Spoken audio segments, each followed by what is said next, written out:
Welcome to Keeping Score. I'm Rick Horrow. Each week we bring you insights from the playmakers, deal makers, and rule makers in the world of sports. I'll give you my take on some of the items of the week using my 30 years of experience doing deals for teams, leagues, and players in the $750 billion business of sports. Plus, we'll talk with a central figure in the sports world.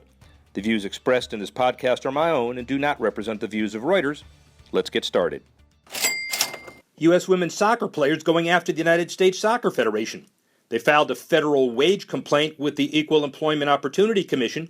Goalie Hope Solo and 4 others from the World Cup champions claim they generate more income for the federation than the men's team, but are paid less. The athletes say some of them earn as little as 40% of what the men's team players make. That's according to their lawyer, Jeffrey Kessler. U.S. Soccer said in a statement it was disappointed by the complaint, though it hadn't seen it as of Thursday morning and couldn't comment on the specifics. Unlike in tennis, equal prize money is created there primarily by on-court leverage, Serena Williams and the like. Here, women seek the ticket for equal pay through in-court leverage, and it certainly grabbed the headlines. The Longhorn Network versus the Big 12. The University of Texas Longhorns have their own television channel in a deal with ESPN.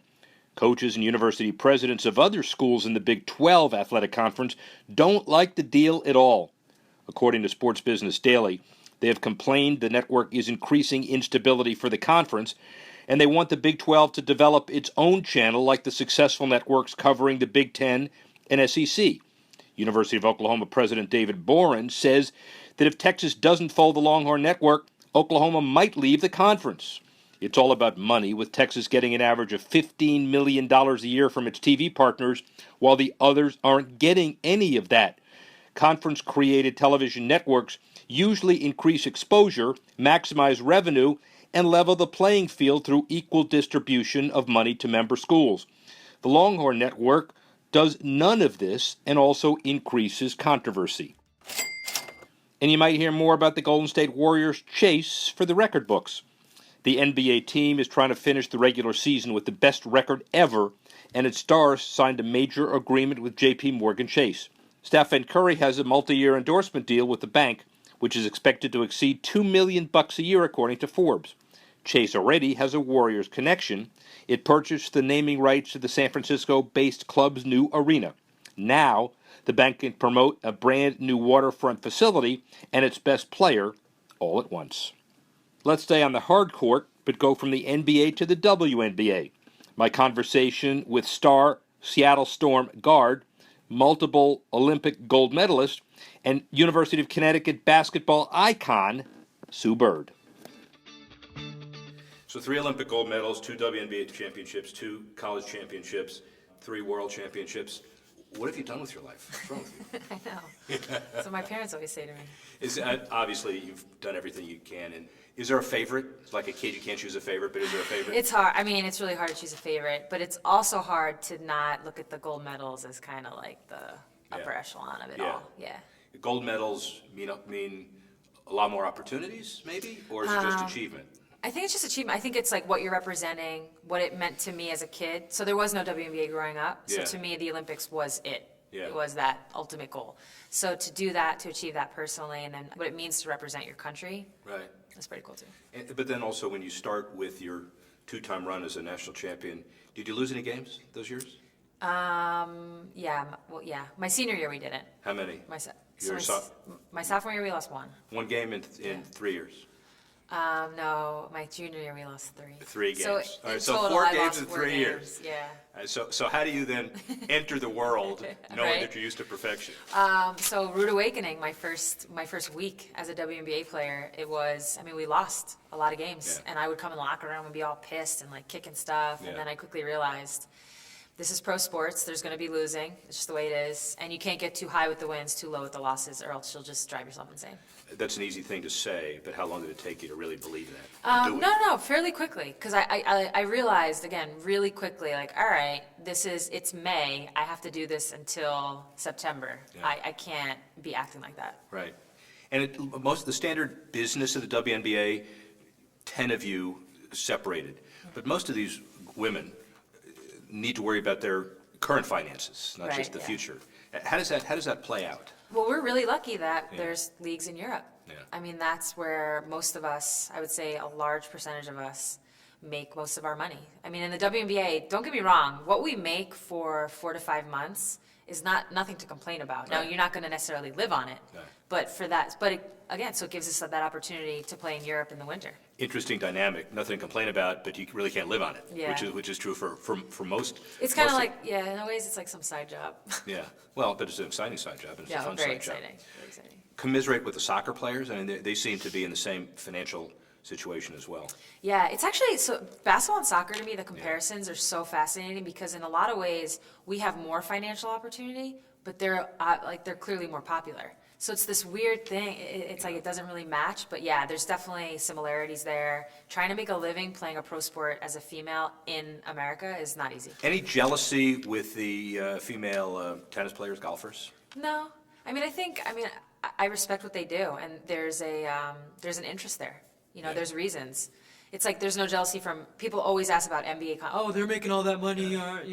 No, there's a reason why they're making that money because they're actually making that money for Right. their owners. You know, they have sponsors, they're on TV, all this stuff. And we're only 20 years in. I mean, the WNBA is only 20 years in, so we got time. So you respect the pioneering of Val Ackerman and others Absolutely. who built the league to where it is. Absolutely. Where's it going?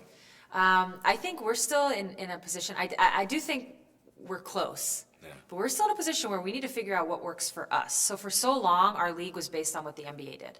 You know, we followed their model to a T, our free agency, the locations of our teams, the rules.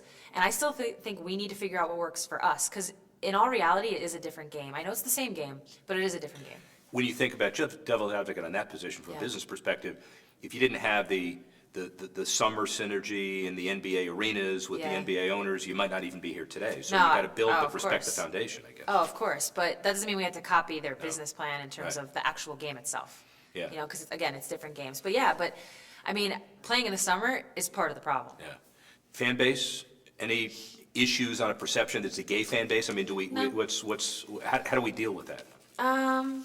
I mean, I don't know how you conquer perceptions. It's a tough one to get around. The thing that I find most interesting about WNBA and the fan base and the numbers and the turnout, it's when if you're on a team that makes the playoffs and is trying to get that championship, is vying for it, they come out. I mean, those arenas are packed at the end of the year, which tells you these fans exist. Yes. We're just what we have to figure out is how to bridge it so they come throughout the regular season as well. Do you know what I mean? Because Yeah. they're there. No matter who makes it. It's like Tulsa right now, I want to say, actually Dallas. Dallas. They were probably last in the league in attendance. But I guarantee you if they made the championship series, those people would come out. Like they're there. We just got to get them to come consistently. Winning conquers all, but we also understand that mathematically it's impossible for two teams to win the same game. Yeah, I And so know. then how do you deal with it? And I guess part of the issue is, do the WNBA superstars, do you have an active role in determining the marketing strategy of the league going forward? Yes and no. We have a union, you know, and we have a voice, but it comes down to like one voice. All these players come down to one voice in the big room of the bigwigs, if you will. You know, the owners and the GMs and, you know, the people at the league office. So, But in theory, you should be the voice that's most in touch with the grassroots. I mean, in theory, yeah. Yeah.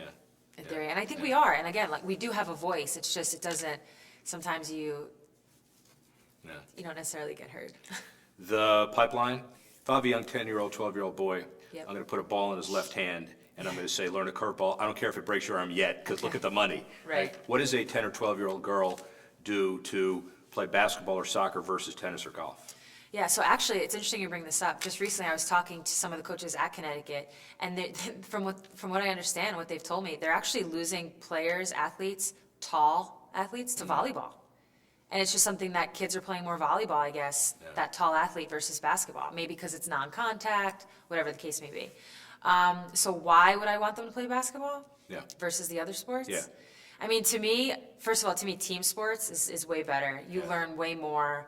And let's be honest, same thing we said for male sports. It's only a small percentage that are going to make it, right? It's only a small percentage that can build a career on this. So you want to learn things as a kid and gain these attributes that are going to help you. And to me, team sports, I mean, I see it now that I'm older and I'm kind of like venturing into the real world. I see all the things I learned by working with different people throughout my career and being on different teams and trying to figure out how to make things work. I totally see those those values, I see them coming out. Has and will Title IX continue to make the progress it needs to? Yeah, I mean, the way I look at Title IX is I don't really feel the need to talk about it in terms of how it affected my life, and that should be a compliment because I always had opportunities. I never had to fight for the opportunity. It was always there. It was But you're that, right? I mean, in terms of percentage. No, I mean more, but like my age. I think people my age growing up. Yeah. There was the only time I had to play on a boys soccer team because the girls soccer team was like not that good. It wasn't challenging enough, I guess. So I had to play on a boys soccer team when I was in like 6th, 7th grade. But other than that, I always had teams to play on. I always had opportunity. And to me, Title IX represents opportunity, giving little girls opportunity. So again, I take it as a compliment that Title IX wasn't part of my daily conversation. How do we get more endorsers, corporate endorsers of women's sports generally? I think the thing to me about women's sports and particularly women's basketball is there are certain perceptions and there are certain outlooks on it, and that can all be swiped away if you just come to a game, if you check it out, if you look into it. And it's I can't even, it's like people who talk trash on women's basketball, and for whatever reason, it's very popular to do that. It's not enough to not like it. You have to like rip it to shreds. Okay, fine, whatever. How about the fact that you guys play better defense than the guys? What about that? I mean, We try harder. You try harder, right? No, our game's different. Yeah, it is. But I think people just have this notion that, you play below the rim, it's boring, that. But like those same people have never been to a game. And that to me is like mind blowing. So it's coming to a game. I think the same can go for sponsors. And if you come to a game and you see what it's all about, I guarantee you'll come back. How important is social media in the world of convincing sponsors that that's part of activation? I mean, it is important. Yeah. As much as you may not want to be. To be honest, I was very anti-social media at first. I was like, I don't get it. Do you tweet? But I mean, sometimes. Yeah. Yeah. But I didn't get Twitter until 2013. Did you tweet like what you had for lunch today, that kind of stuff? Yeah, see, like, so that, I'm like, why do people right. care? Why? Yeah. But because everybody does it, right. is the answer. Right. Exactly. But I do understand that it has a place in society because it's clearly proven that. Yeah. I mean, it's clearly important. And I mean, it's no secret that there will be sponsors who will look at your followers and the amount of people that follow you, and that'll determine whether or not they want to partner. All right, Sue Bird, after basketball, what are we doing? What are we doing? So I've done some ESPN commentating as of late, the last like 2 years or so. Okay. So and it's grown on me. I really start to like it. It's tough. It's a lot harder than people think, but I'm enjoying it. So that could be part of it. I always say I don't know if I want to coach. I think that'd be hard. But it's more to the lifestyle of a coach, not necessarily the actual act of coaching. Who succeeds Gino after he retired? Oh man, I don't know. I feel bad for whoever it is though. Yeah, so it's not. Who wants that job? Won't be you. Hell no. That's very interesting. Yeah. Have you been to stores? Yeah. No way. Yeah. Got it. What about the business of women's sports generally? Would you make a difference? The Women's Sports Foundation. Is there any interest for you to be involved in any of that? So where I feel most passionate in terms of the women's business side of things, I think it's the product part of it. Yeah. So in terms of, we talked about, I think we base a lot of what we did on the NBA, which was great. And like you mentioned, we needed a starting place. But now I think we're at a point where we need to figure out what works best for us. So I think if I were to get involved in that world, it would be more about the product we're putting out there and trying to make it better, trying to make the in-game experience better, our game itself better, and then move from there to attract people. As you keep playing, do you think about life after basketball more and more, or do you kind of use that out? Yeah, I mean, who wants to be... Every shot you miss? It's like, ready? One step closer to the grave. Yeah, but who wants to be... I don't want to be the person that finishes one career and then is like, now what am I going to do? Yeah, you don't want to be that. So you got to set yourself up. So some of the ESPN stuff I've done, that's been dipping my toe in the water, seeing how it feels, so I can make those decisions when I am done. What does Sue Bird do 5 years from now? 5 years from now? Again, I really have enjoyed this commentating thing. Unfortunately, I actually have invested in a bunch of restaurants, 3 in Boston, matter of fact, which was just a childhood friend that wanted to do it, and they're a success, and 2 of Coach Auriemma's restaurants. So I bring that up just to say, not that I want to get into it more, but it's given me a little bit of a cushion in terms of making money where I don't feel I don't think I'll feel the pressure of immediately having to do something just for the money. So I can kind of figure my way out, but hopefully by year 5 of my post-basketball life, I will have figured it out. Well, if it's year 5 and we're still talking about that and the restaurants are still in place, Yeah. you realize you've done something that maybe 85% I of the know. people have not done, I've been is lucky. run a series of successful restaurants. I've been too. really lucky. I mean, you Right. never know what's going to happen. I mean, Coach Ariema's was kind of a no-brainer. Right. He has Sure. one at Mohegan. Yeah. I mean, Yeah, clearly. yeah. So you knew Right. those were, but yeah, my friend in Boston, he's done a great job, and we got very lucky, and Yeah. we're going to stop at 3 though.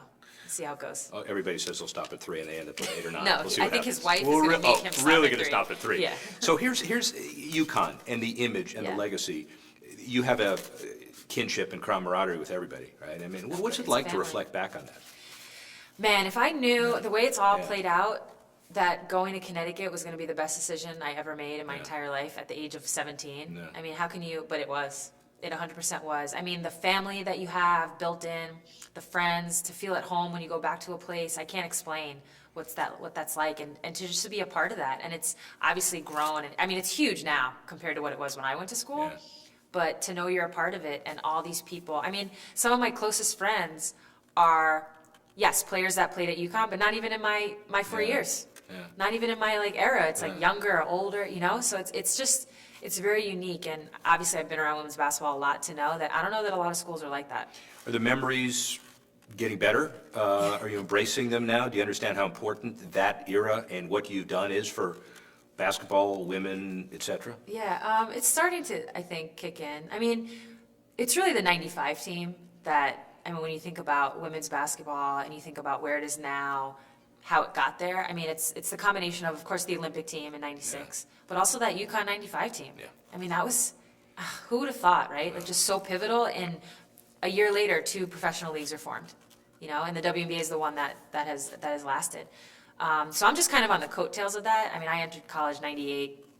So, I was definitely, we were kind of, I think my class, my little era, Diana included, her class, we kind of helped maybe keep it where it was, where that 95 team put it. Yeah. 5 years from now, we're coming back and you're Yeah. going to have 10 restaurants and you're going to look back on these titles. It's going to be bigger than ever. Oh. Thanks. Thanks See so ya. much. Okay.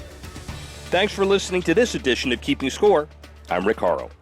The producer of the show, Alex Cohen. Associate producer, Bethel Habte. Assistance provided by Tanner Simpkins and Carla Swadek. And the executive editor of Reuters Digital, Dan Colarusso.